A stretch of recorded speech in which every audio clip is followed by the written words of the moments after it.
Okay, third graders, we are on to chapter 8 of My Father's Dragon, and it is called My Father Meets a Gorilla.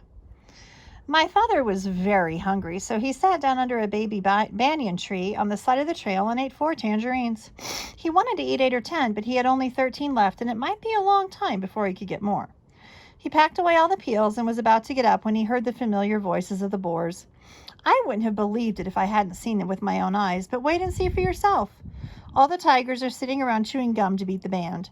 Old Rhinoceros is so busy brushing his trunk that he doesn't even look around to see who's going by, and they're all so busy they won't even talk to me.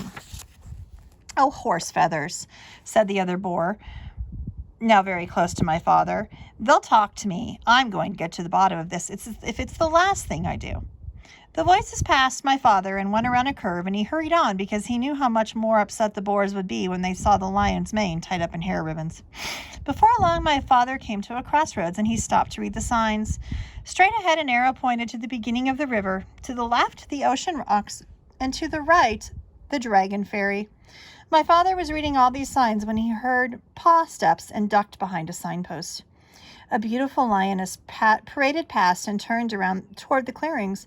Although she could have seen my father if she had bothered to glance at the post, she was much too occupied, looking dignified, to see anything but the tip of her own nose.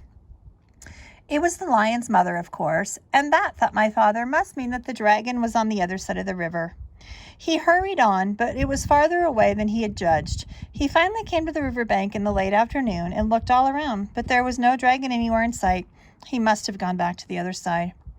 My father sat down under a palm tree and was trying to have a good idea when something big and black and hairy jumped out of the tree and landed with a loud crash at his feet. "Well," said a huge voice. "Whoa, what?" said my father, for which he was very sorry, when he looked up and discovered that he was talking to an enormous and very fierce gorilla. "Well, explain yourself," said the gorilla. "I'll give you till 10 to tell me your name."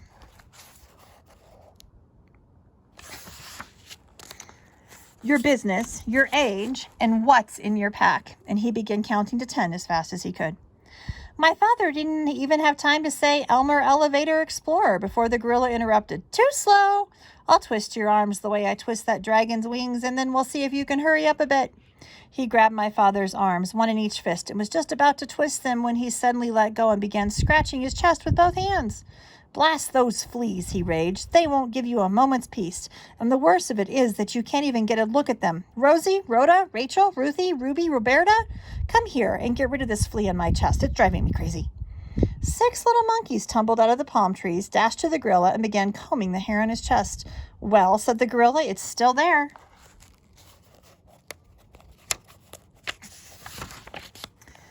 We're looking, said the 6 little monkeys, "but they're awfully hard to see, you know." "I know," said the gorilla, "but hurry, I've got work to do." And he winked at my father. "Oh, gorilla," said my father, "in my knapsack I have 6 magnifying glasses. They'd be just the thing for hunting fleas." My father unpacked them and gave one to Rosie, one to Rhoda, one to Rachel, one to Ruthie, one to Ruby, and one to Roberta.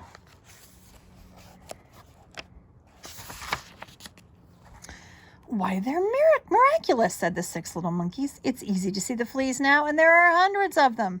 And they went on hunting frantically. A moment later, many more monkeys appeared out of a nearby clump of mangroves and began crowding around to get a look at the fleas through the magnifying glasses. They completely surrounded the gorilla, and he could not see my father, nor did he remember to twist his arms.